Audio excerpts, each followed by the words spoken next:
भुनक्तु सह वीर्यं करवावहै तेजस्विनावधीतमस्तु मा विद्विषावहै। शांति शांति शांति।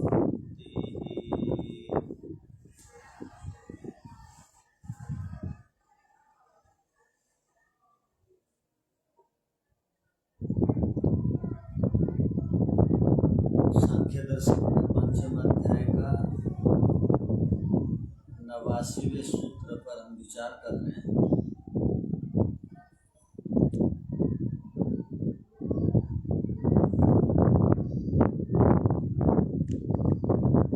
सांख्य का सिद्धांत है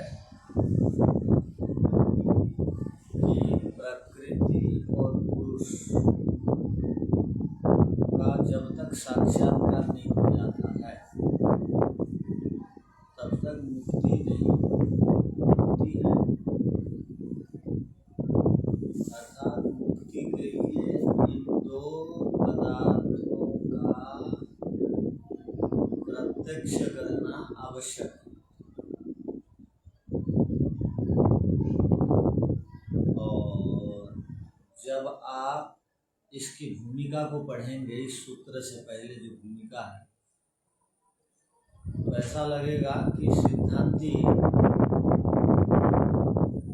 केवल जो रूप वाले पदार्थ हैं, आंखों से दिखाई देते हैं, उन्हीं को देखने को प्रत्यक्ष कह रहा है।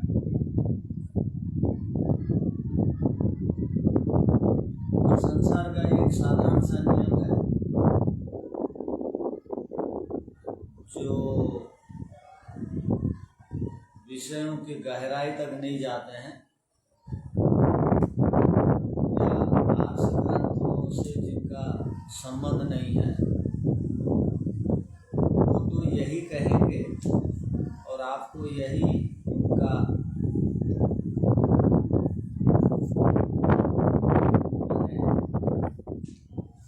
उन लोग जो कहते हैं वही आपको सुनने को मिलेगा। जो आँख से नहीं दिखाई देता उसको प्रत्यक्ष नहीं कहा जाता। तो आँख से देखने को प्रत्यक्ष कहते हैं। और सांख्य का सिद्धांत है कि प्रत्यक्ष का अर्थ है जिसको समाधि से भी देखा जाता है उसको भी प्रत्यक्ष है। ये बहुत बड़ी बात सांख्य कहना चाहते हैं।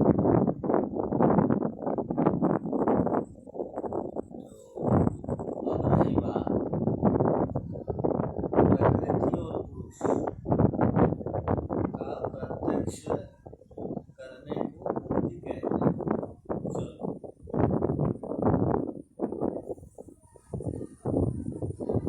तो अब हम विचार करते हैं कि जो भी रूप वाले पदार्थ आत्मा और परमात्मा रूप वाले पदार्थ नहीं है।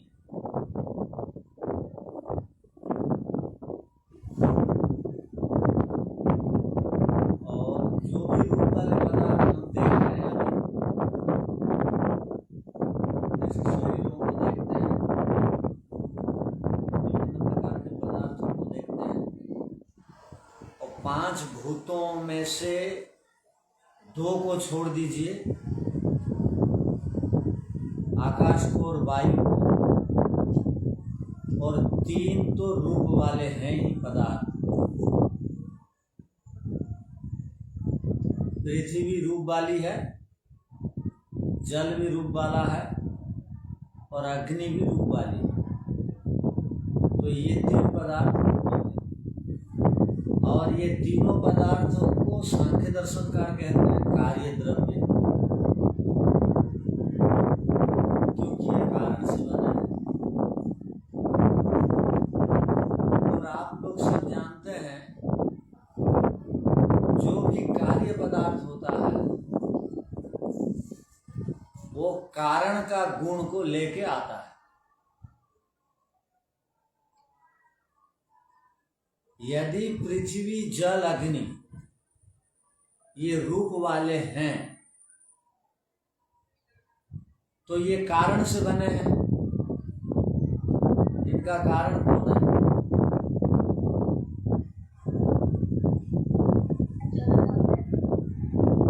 पंच तन्मात्रा है। और भी यदि रूप तन्मात्रा को ले भी लीजिए आप, रूप तन्मात्रा का कारण क्या है?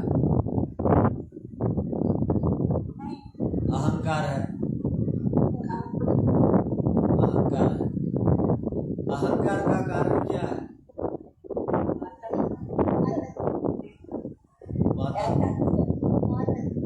चलिए, महातत्व का कारण प्रकृति।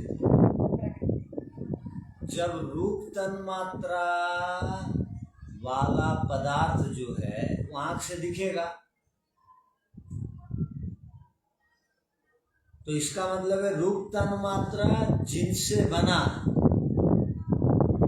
वो भी आंख से दिखना चाहिए, क्योंकि कारण के गुण कार्य में आते हैं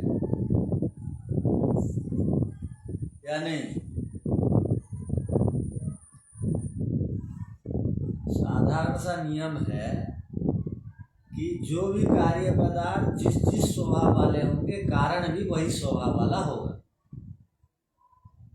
प्रकृति जड़ है, इसलिए उससे बनने वाले सब पदार्थ जड़ है। प्रकृति को भी दिखाई देनी चाहिए। उससे बनने वाले पदार्थ दिखाई देते हैं, तो वो क्यों नहीं दिखा दे?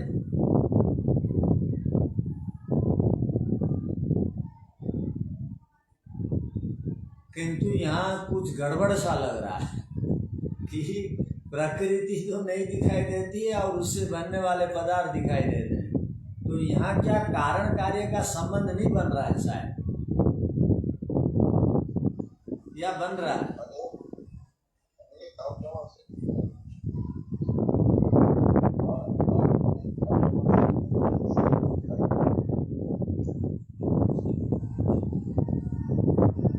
ठीक है, आप जो बात बोल रहे हैं, हम हमारा प्रश्न को समझिए। जो भी कार्य पदार्थ रूप वाले हैं उनका कारण पदार्थ भी रूप वाला हो। सामान्य नियम है, रूप तन्मात्राओं से जितने पदार्थ बने या पंच तन्मात्राओं से बनने वाले 5 महाभूतों से मिल करके जो भी पदार्थ बनते हैं वो सब दृश्य हैं, वो सब रूप वाले हैं। तो यहाँ इसका समाधान क्या निकलेगा? और एक बात कि जितने भी प्रकृति से बनने वाले पदार्थ हैं, अहंकार भी प्रकृति से बनता है, बुद्धि भी बनती है, किंतु अहंकार और बुद्धि ये दोनों के दोनों नहीं दिखाई देते हैं। किंतु वही प्रकृति से बनने वाला ये जल दिखाई देता है, ये पृथ्वी दिखाई देती है। उसका अर्थ ऐसा निकलेगा, निकालना चाहिए कि प्रकृति से अहंकार तक, अहंकार से नहीं दिखाई देने वाले पदार्थों तक, जो भी नहीं दिखाई देते हैं उनमें तो कारण का गुण रूप तन्मात्रा से जो पदार्थ बनता है वो दिखाई देते हैं, क्योंकि वो दिखाई देने वाला और रूप तन्मात्रा उससे बनने वाले पदार्थ मान लिया जाएगा दिखाई देने वाले हैं।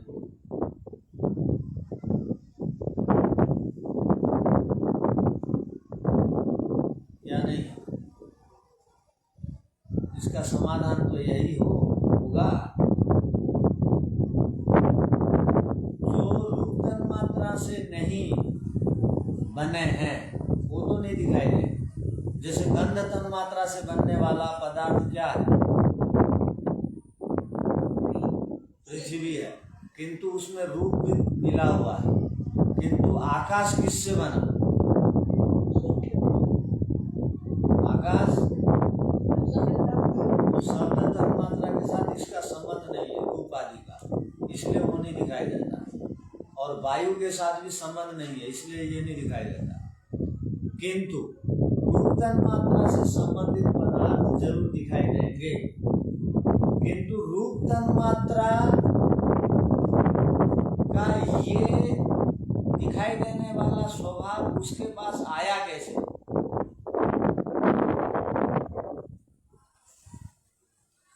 तो जब पदार्थ मूल पदार्थ से बनते बनते बनते बनते बनते बनते धीरे धीरे सूक्ष्म से स्थूल होते होते जाते हैं, तो जो स्थूल हो जाता है रूप तन्मात्रा बनते तक, तो स्थूल बनने के कारण सूक्ष्म पदार्थ तो नहीं दिखाई देते हैं, और जो स्थूल रूप को ले जाता है दूसरों की अपेक्षा से, वो आंखों से दिखाई देता है। इसका समाधान तो ऐसा निकलेगा, या और कुछ? आप जब दर्शन पढ़ रहे हैं तो ये एक प्रश्न आएगा कि कारण का गुण कार्य में होना चाहिए, प्रकृति रूपवती नहीं है, उससे बनने वाले पदार्थ में रूप गुण आया कहाँ से? तो स्वाभाविक है जब सूक्ष्म पदार्थ मिलते मिलते मिलते मिलते स्थूल रूप में आ जाते हैं तो दिखाई देते हैं। दुनिया में भी आप देख सकते हैं जब बहुत सारे पदार्थ धीरे धीरे धीरे धीरे मिल के वो महत् परिमाण वाले बन जाते हैं, या अणु परिमाण वाले भी हैं,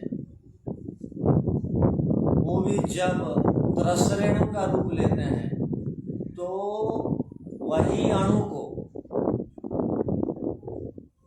त्रसरेणु भी बहुत सूक्ष्म है, तथापि उसको वैशेषिक दर्शन में कहा गया महत् परिमाण बोल करके।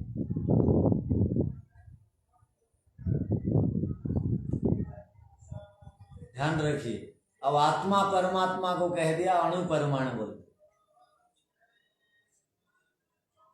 जबकि त्रसरेणु को भी हर कोई नहीं देख सकता है। बस महर्षि दयानंद जी ने देखने की एक विधा बताई कि खिड़की के कपाट के छेद से जो कणिकाएं आती हैं, वो कण कण जो दिखाई देती है वो त्रसरेणु, तो वो इतने सूक्ष्म होते भी उनको महत् परिमाण वाला कहा गया। इसका अर्थ बनते बनते बनते इस रूप में आ गए तो आंख से दिखाई देने लगे। तो आंख से दिखाई देने वाले पदार्थों को हम लोग कहते हैं क्या? ये रूप वाले पदार्थ। और बहुत सारे सत्तात्मक पदार्थ ऐसे हैं जिनका रूप है किंतु वो अनभिव्यक्त रहते हैं। क्या? बहुत सारे पदार्थ ऐसे हैं जिनका रूप गुण तो है किंतु वो अनभिव्यक्त रहते हैं, और बहुत सारे पदार्थ ऐसे हैं जिनका रूप गुण है वो अभिव्यक्त भी होते हैं, जैसे ये सब। तो कुछ रूप गुण वाले हैं जो अनभिव्यक्त हैं, कुछ लोग प्रकृति को भी अनभिव्यक्त रूप गुण वाला बोलते हैं, क्योंकि कारण का गुण कार्य में आता है इस दृष्टि से। किंतु प्रकृति तो अपने आप में सूक्ष्म है। अब सबसे अधिक यदि सूक्ष्म पदार्थ कोई है तो प्रकृति हम बोलते हैं। प्रकृति सबसे अधिक सूक्ष्म पदार्थ है, वो आंख से तो नहीं दिखाई देगी। उसमें रूप यदि मानेंगे आप तो उसको अनभिव्यक्त मानेंगे, या उसमें रूप आप इस दृष्टि से नहीं मान सकते हैं कि वो अत्यंत सूक्ष्म होने से नहीं दिखाई देता और मूल कारण है इस दृष्टि से। हम इस दृष्टि से उसको मान करके अब अपना जो प्रश्न है उसको समाधान दे सकते हैं। तो अब आइए विषय में चलते हैं। तो ये तो अतिरिक्त कुछ बातें थी, तो आपके मन में ये जिज्ञासा नहीं आई तो पहले से बता दी गई, आगे आने से समाधान यही है, इसका निकलेगा। तो यहाँ पर देखते हैं अब क्या है।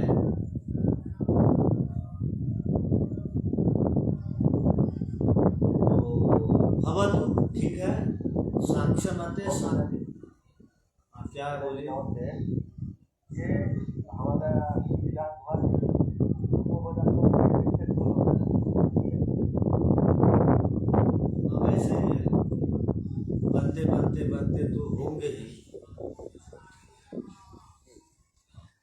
बहुत सारे अवयव मिल मिल के स्थूल रूप लेते हैं, ये भी हो सकता है, पहली बात। दूसरी बात, रूप तन्मात्रा से पहले पहले जितने पदार्थ हैं वो तो सूक्ष्म हैं, उनका रूप गुण नहीं है, और रूप तन्मात्रा से प्रभावित होकर के जो पदार्थ बने, जैसे पृथ्वी, जल, अग्नि, ये रूप वाले इसलिए बने कि इसकी मात्रा थी उनमें, इसकी रूप तन्मात्रा है। हाँ,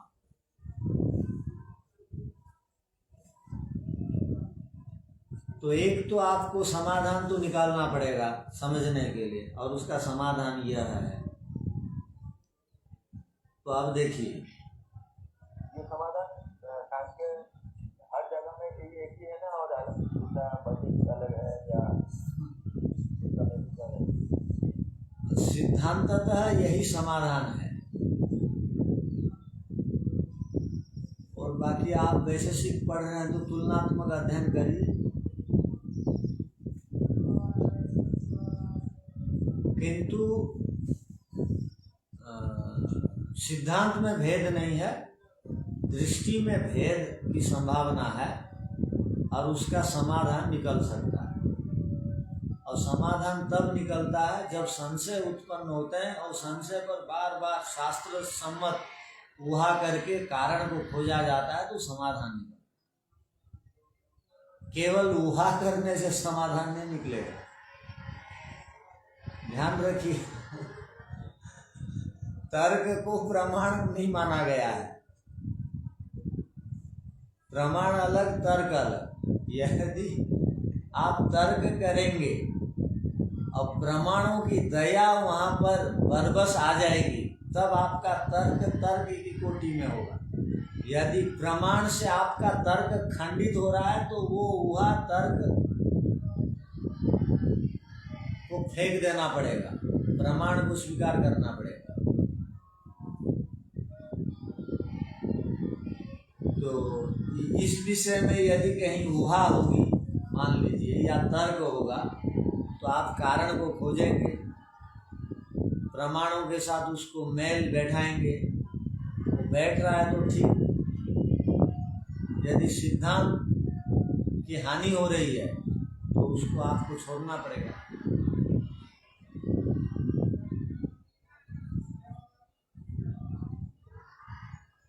तो देखिए आगे, सांख्य के मत में प्रकृति पुरुष साक्षात्कार को मोक्ष का कारण बताया गया, ठीक है, वहाँ एक अल्प विराम, मोक्ष हेतु। परंतु प्रकृति पुरुषो न रूपवंतो, प्रकृति पुरुष रूप वाले हैं नहीं। पुनस्तयो कथम प्रत्यक्ष, वो दोनों का अगर प्रत्यक्ष होगा कैसे, इस विषय में अब कहा जाता है, माने उसका समाधान है सूत्र। तो सूत्र का अर्थ क्या हुआ, न रूप निबंधना, रूप का निबंध होने से ही प्रत्यक्ष होता है, ऐसा कोई नियम नहीं है। अनिवार्य जिसका रूप हो वही प्रत्यक्ष होता है, ऐसा कोई नियम नहीं।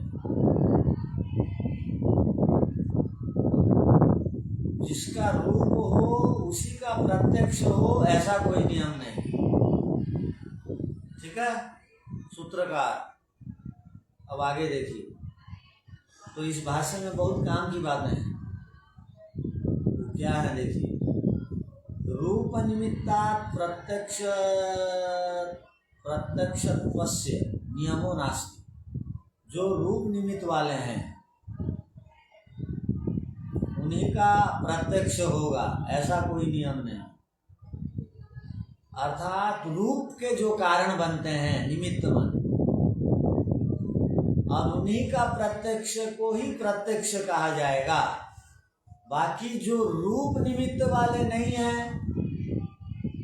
उनका प्रत्यक्ष हो ही नहीं सकता है, ऐसा नियम नहीं। इसको दर्शन नहीं मानता, विशेषकर सांख्य दर्शन का प्रसंग अब चल रहा है, तो सांख्य दर्शन ऐसा प्रत्यक्ष को स्वीकार नहीं करता। कि रूप वाले को ही देखने से ही प्रत्यक्ष होगा और जिनके पास रूप गुण नहीं है उनका प्रत्यक्ष हो ही नहीं सकता, ऐसा सिद्धांत सांख्य को स्वीकार नहीं।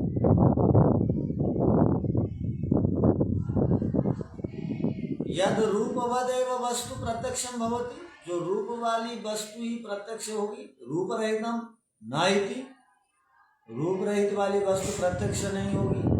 प्रतिबंधो नास्ति, ऐसा नियम नहीं। सांख्य प्रत्यक्ष, सांख्य के प्रत्यक्ष के प्रसंग में ये नियम काट नहीं खाएगा, अर्थात सांख्य का प्रत्यक्ष नियम में ये नियम बैठ नहीं रहा, मान सिद्ध नहीं हो रहा।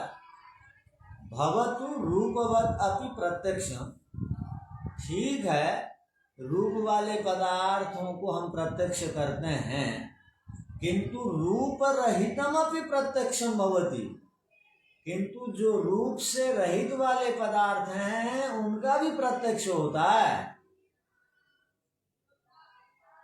रूप रहित का अर्थ क्या हो गया? जिन पदार्थों में रूप गुण नहीं है। हर एक पदार्थ में कुछ ना कुछ गुण रहेगा या क्रिया होगी। ये शरीर एक पदार्थ है, द्रव्य है। लैपटॉप में के आगे हम बैठे हैं, वो एक पदार्थ है, द्रव्य है। भवन एक पदार्थ, द्रव्य है। तो इनमें बहुत सारे गुण हैं, उन गुणों में एक रूप भी गुण है। तो रूप गुण पदार्थ में आश्रित है। पदार्थ तब अस्तित्व में आता है जब उसमें कोई गुण होगा या क्रिया होगी। दोनों के दोनों नहीं रहेंगे तो वो पदार्थ नहीं कहलाएगा, वो द्रव्य नहीं कहलाएगा। तो जिसमें रूप गुण है उसको पदार्थ कहते हैं।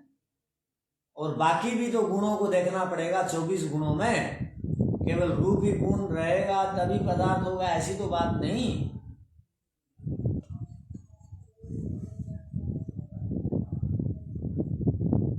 प्रत्यक्षम भवति, भवतु रूपवदपि प्रत्यक्षम किंतु रूप रहितमपि प्रत्यक्षम भवति, तस्य सांख्य प्रत्यक्ष लक्षण अंतर्गतत्वात्। सांख्य के प्रत्यक्ष लक्षण के अंतर्गत होने से कि जो रूप गुण वाला नहीं है ऐसे पदार्थों का भी साक्षात्कार होता है। सांख्य का प्रत्यक्ष की परिभाषा में ऐसे पदार्थों को भी प्रत्यक्ष किया जा सकता है जिनमें रूप गुण नहीं है।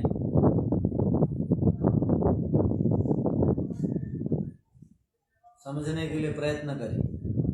सांख्य प्रत्यक्ष नाही इंद्रियार्थ संबंध जनितम ज्ञानमेव प्रत्यक्षम। कितनी बड़ी बात बताई। सांख्य की दृष्टि से उसी को प्रत्यक्ष नहीं कहा जाता है जिनका की संबंध ज्ञानेंद्रियों के साथ विषयों का होता है और उसका ज्ञान प्राप्त होने के बाद प्रत्यक्ष कहा जाए। ज्ञानेंद्रियां अपने अपने विषयों के साथ जुड़ जाती हैं। जुड़ने के बाद एक विशेष अनुभूति होती है, एक विशेष बोध होता है संबंध होने के बाद। उसके बाद उसको हम प्रत्यक्ष कहते हैं। यदि उसमें कोई संशय नहीं है उसको हम प्रत्यक्ष कहते हैं।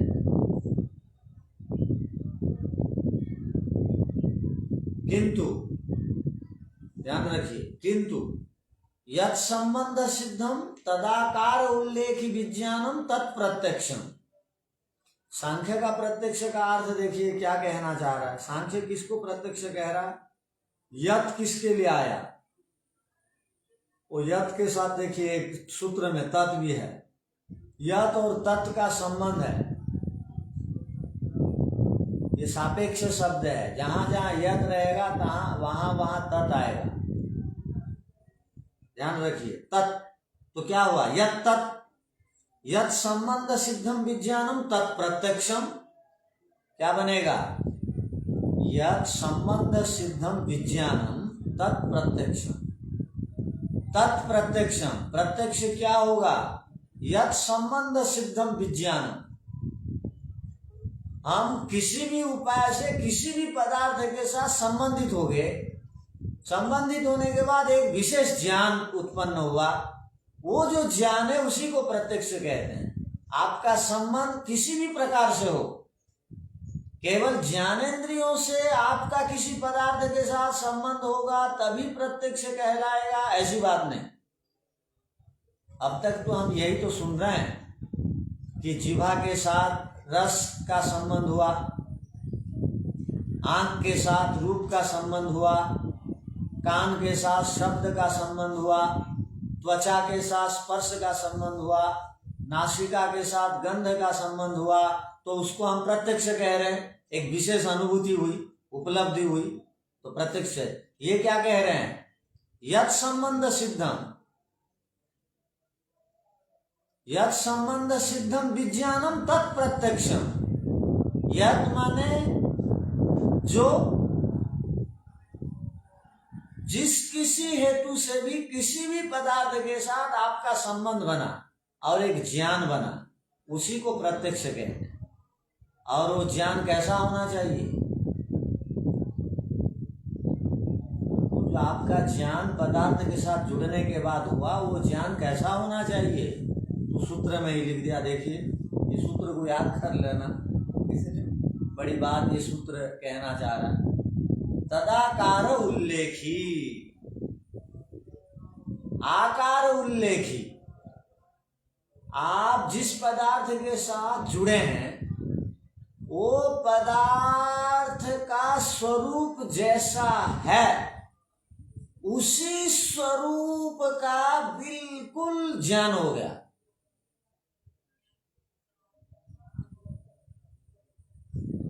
इसका अर्थ क्या हुआ?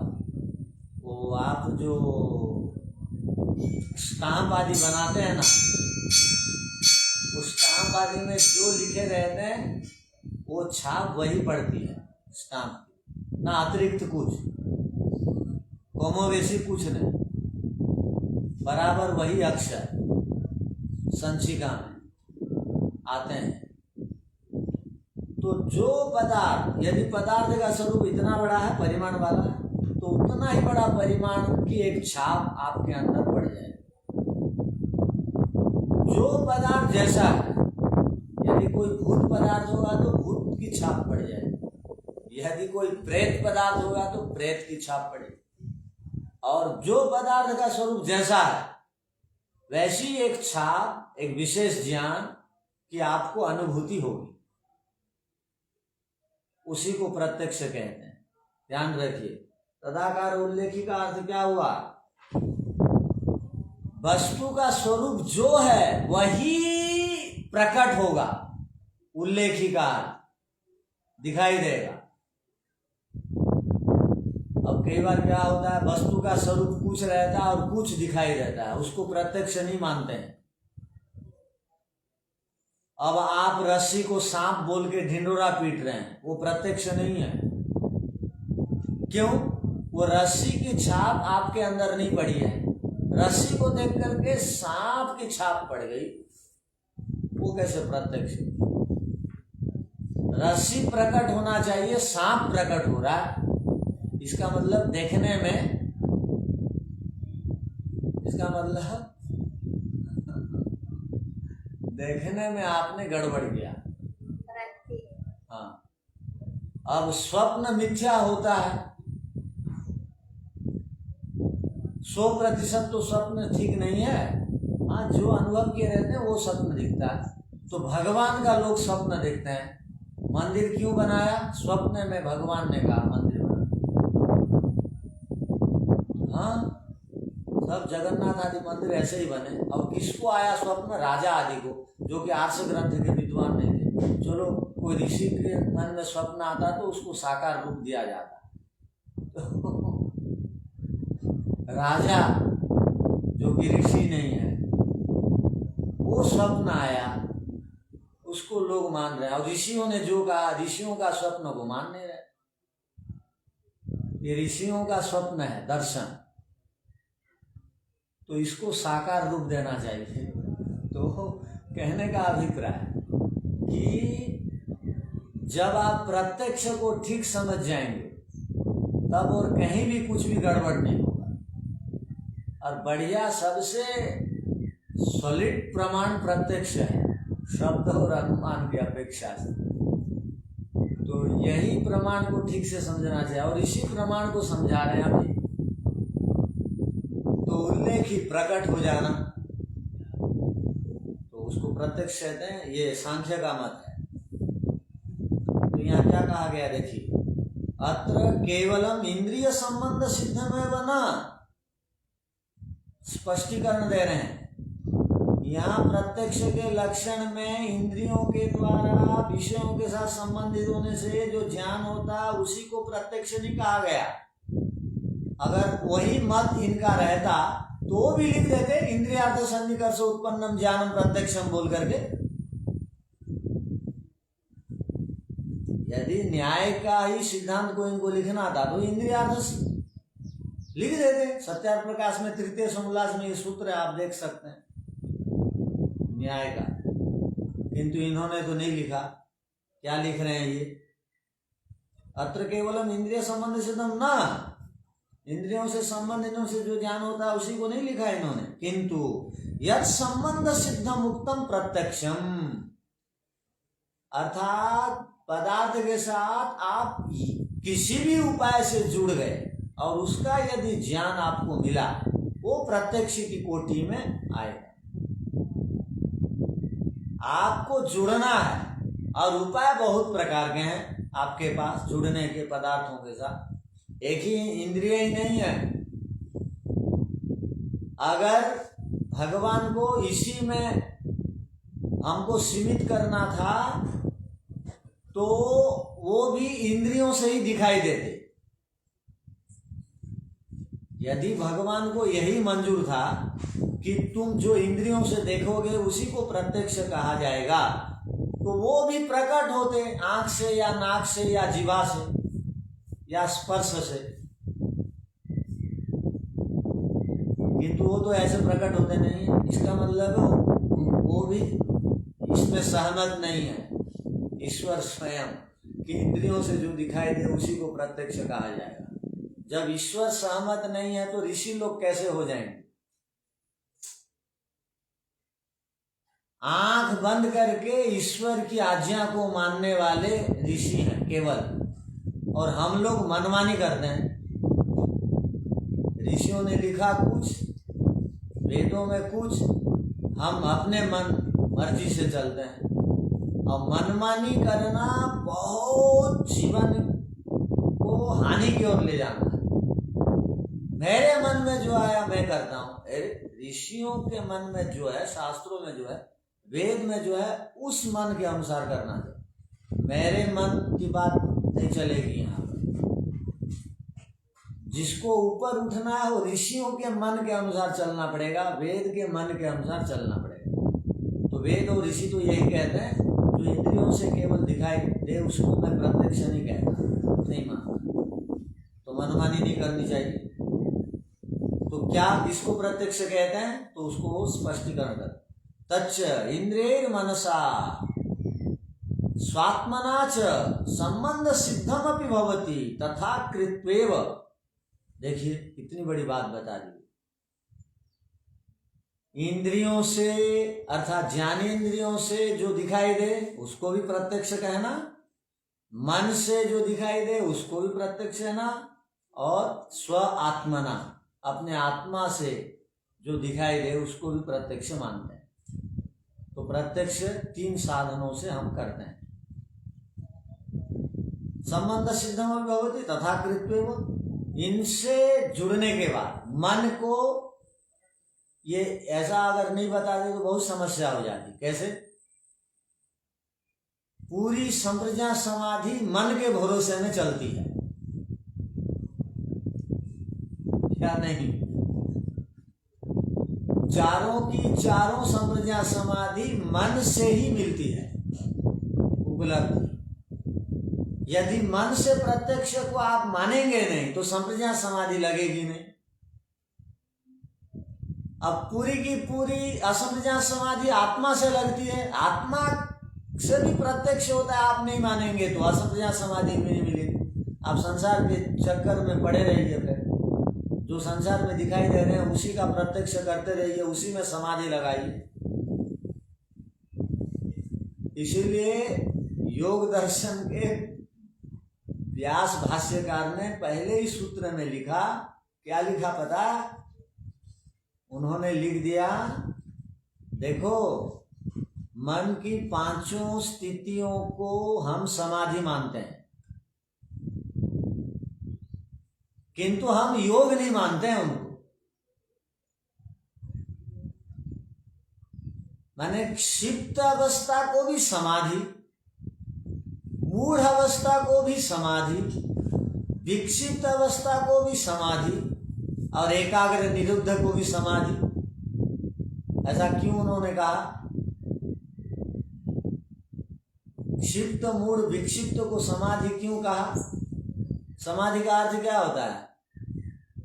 सम्यक्तया वस्तु विषय के साथ जुड़ जाना और वो विषय का ज्ञान प्राप्त कर लेना। और क्षिप्त मूढ़ विक्षिप्त ये तीनों स्थितियों में संसार के विषय के साथ जुड़ करके संसार का ज्ञान प्राप्त करते हैं, तो इनको समाधि कह दिया या नहीं? आप तीन स्थितियों में ही तो हैं अभी, या चौथी स्थिति आई है? तो हम और आप तीन स्थितियों में हैं, मान लीजिए।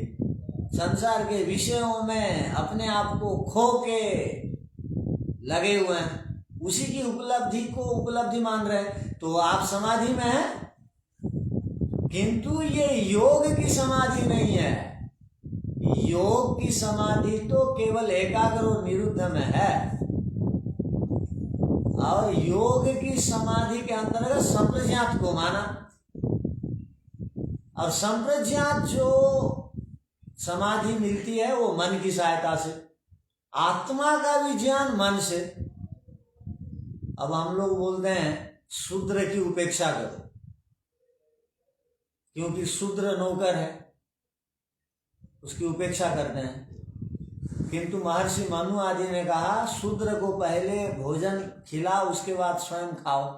तो हमारे आर्ष ग्रंथ बोल रहे हैं शूद्र को महत्व दो, और मन जो है शूद्र समान है, क्योंकि वो नौकर है किसका?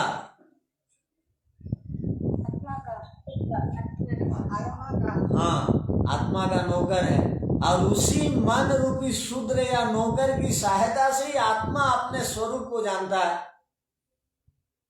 और वो महत्व नहीं देना चाहेगा तो कैसे वो स्वरूप को दिखाएगा मन? तो मनुस्मृति का बहुत विरोध चल रहा है।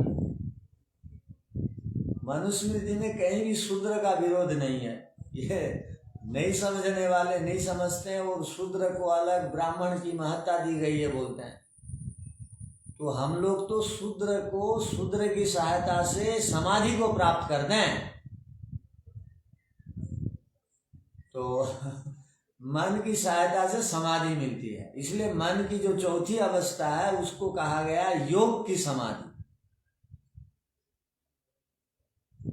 और संप्रज्ञात समाधि में जितने भी पदार्थों का हम साक्षात्कार करते हैं, वो सब के सब पदार्थ जो है ना, वो पांचों इंद्रियों से नहीं दिखते। ध्यान रखिए, वो मन से दिखते हैं। तो मन से प्रत्यक्ष होता है। आप मान रहे हैं या नहीं? जी मानते हैं। क्योंकि संप्रज्ञात समाधि के सब विषय तो मन से ही होते हैं, इंद्रियों से तो होते नहीं। आप नहीं मानेंगे तो और तर्क वितर्क करिए, निधिध्यासन में जाइए, बात समझ में आ जाएगी। एकांत में नहीं बैठते तक बात नहीं आएगी समझ में। तो आगे क्या कह रहे हैं देखिए, तथा कृत्वेव, इसी प्रसंग में एक बात आती है, एक सूत्र हमने पढ़ लिया पीछे, योगी नाम अबाह्य प्रत्यक्षत्वात् न दोषः। योगी पांचों ज्ञानेंद्रियों से प्रत्यक्ष नहीं करते, जो भी प्रत्यक्ष करते हैं। तो इसका अर्थ हो गया जो भी योगी हैं उनको वस्तुओं का प्रत्यक्ष होता है और वो मन से करते हैं। इसका मतलब मानसिक प्रत्यक्ष भी एक है, आंतरिक प्रत्यक्ष भी एक है। केवल बाह्य प्रत्यक्ष को ही प्रत्यक्ष कहा जाएगा ऐसी बात नहीं। इसलिए मानसिक प्रत्यक्ष को मानने में कोई दोष नहीं है, क्योंकि योगी लोग प्रत्यक्ष करते हैं। इसका अर्थ हो गया आंतरिक प्रत्यक्ष एक है, क्योंकि योगी लोग साक्षात हैं जो कि करते हैं। आप भी जो योगी बन जाएंगे कर लेंगे। आगे इसी क्रम को आगे बढ़ा के क्या कहा गया, लीन वस्तु लब्धातिशय संबंधा व अदोषा। लीन वस्तु कहते हैं सूक्ष्म पदार्थों को। सूक्ष्म पदार्थों का प्रत्यक्ष कब होता है, तो कहा सूक्ष्म पदार्थों के साथ अतिशय संबंध बनाने से। अतिशय का अर्थ होता क्या है, अतिशय का अर्थ होता है घना संबंध, अर्थात निरंतर उनके साथ टच में रहेंगे। तो खाली आप सुबह शाम 15-20 मिनट बैठ गए तो लीन वस्तुओं के साथ आपका संबंध नहीं बन पाए। दिन भर के क्रियाकलापों में भी जो सूक्ष्म पदार्थ हैं उनसे हमको अपना संबंध बनाना पड़ेगा। तो अतिशय संबंध जब हो जाएगा लीन वस्तुओं के साथ, तब प्रत्यक्ष होता है योगियों को वो सूक्ष्म पदार्थों का। इसलिए प्रत्यक्ष में दोष नहीं है, अर्थात आंतरिक प्रत्यक्ष मानने में कोई दोष नहीं, ये कहना चाह रहे। सूत्रकार समझ में आ गया, आंतरिक प्रत्यक्ष मानने में कोई दोष नहीं। इति सूत्राभ्याम तत्प्रत्यक्ष से विस्तृत स्वरूपम दर्शितम। ये दो सूत्रों के द्वारा यद संबंध सिद्धम और बाकी दो सूत्रों के द्वारा प्रत्यक्ष के विस्तार को दिया गया। दो सूत्रों में प्रत्यक्ष को विस्तार दिया गया। कौन कौन से सूत्र हैं, योगी नाम अबाह्य प्रत्यक्षत्वात्मा दोष और लीन वस्तु प्रत्यक्षत्वमपि भवति, लब्धाति स्वयं वा दोष। तो विस्तृत रूपम दर्शितम तेन ईश्वर प्रत्यक्षम सूक्ष्म वस्तु प्रत्यक्षम अपि भवति। इन्हीं सूत्र में बताए गए विस्तृत प्रत्यक्ष के द्वारा, अर्थात आंतरिक प्रत्यक्ष के द्वारा ही हम ईश्वर का साक्षात्कार करते हैं और बाकी सूक्ष्म पदार्थों का साक्षात्कार करते हैं। तत्प्रत्यक्षात् खलु मोक्ष लाभ होती। इसी प्रत्यक्ष से तो मोक्ष मिलता है। लाभ माने प्राप्ति, मोक्ष की प्राप्ति होती है इसी प्रत्यक्ष के द्वारा। एवं अणुनामपि, अणुनाम तन्मात्राणाम कार्यत्व प्रत्यक्षम अपि भवति। यदि आप आंतरिक प्रत्यक्ष को नहीं मानेंगे तो अणुओं का प्रत्यक्ष भी नहीं होगा, तन्मात्राओं का भी प्रत्यक्ष नहीं हो सकता, ये कहना चाह रहे हैं। आप केवल स्थूल प्रत्यक्ष को मानेंगे, बाह्य प्रत्यक्ष को मानेंगे तो अणुओं का और तन्मात्राओं का भी आप प्रत्यक्ष नहीं कर सकते।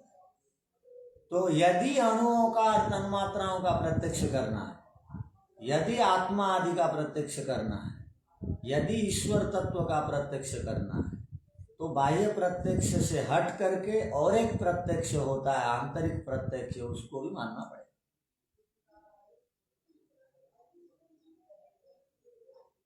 तो इसीलिए आप कभी रट नहीं लगाएंगे दिखा तब मानूंगा, वो जो नहीं दिखता है उनकी भी सत्ता है। ठीक है, यदि इस पर किसी को कुछ पूछना है पूछ सकते हैं आगे की कक्षा में। ओम शांति शांति शांति। सबको शांति।